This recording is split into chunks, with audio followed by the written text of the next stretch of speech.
Rings of Power? Maybe Chakan the Forever Man? Felt like a Michael Jackson Moonwalker? Or put the Immortal in the oven at 350 for 15 minutes? None of that made sense. Let's check this week's games. Rings of Power was released in 1991 by Electronic Arts. It was developed by Naughty Dog, that of Uncharted fame. This was their second game. You start off as Buck, a young sorcerer, who is cast upon the world when you get to see your master Falmer slain by a fellow student. As Buck, you are tasked to form a party. You need to find the Rings of Power before they can be used against the rest of the world by Void, or the Devil.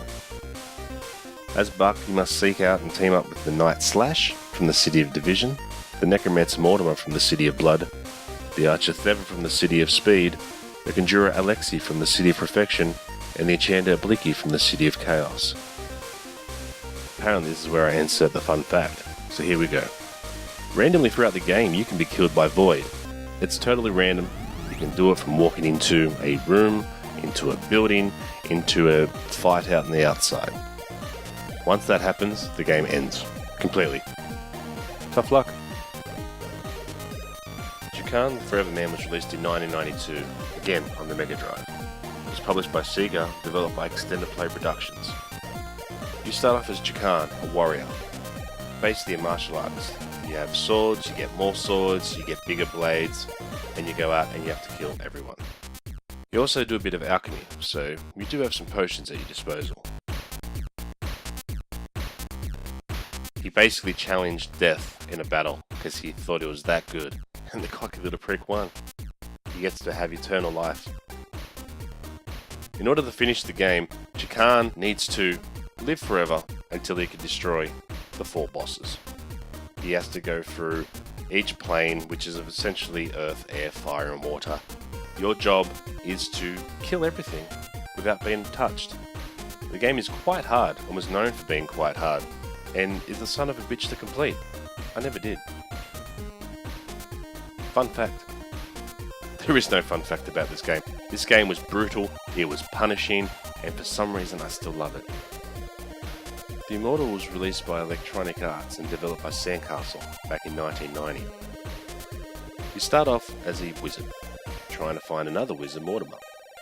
You seem to get sucked down into multiple levels of this deep dungeon, but he keeps calling you Dunrick. The Mega Drive game was known for being very brutal in regards to the gore that it contained. It was way gorier than the PC version.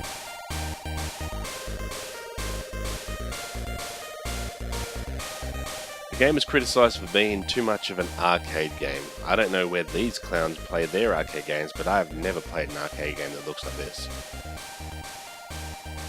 On the other hand, PC guys went nuts for it. Computer Video Games Magazine gave it 93 out of 100. I think they may have been on drugs. Fun fact, this game was originally developed on the Apple II, and it was going to be a game called Campaign, an online multiplayer RPG. It looks like that someone made the smart decision, way back in the late 80s, before it got released in the 90s, to not be an idiot and release it as a single player game.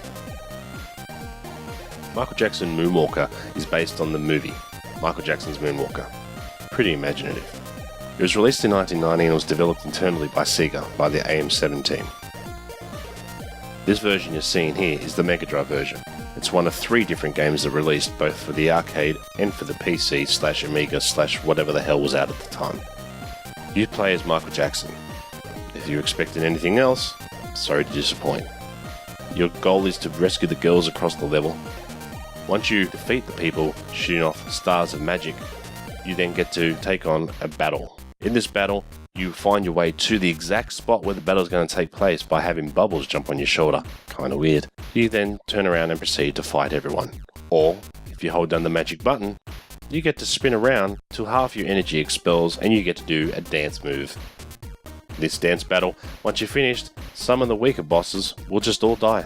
Some of them may require a further 1 or 2 hits.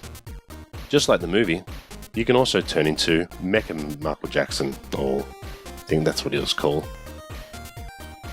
As you can see on this level, it's absolutely useless because I'm stuck on the top, I can't go down. Fun fact, even though this is a platform and the final battle, which I'm not going to show you here, is actually a flying simulation.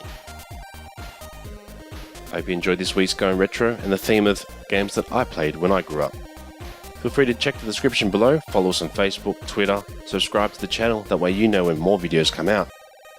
Bye!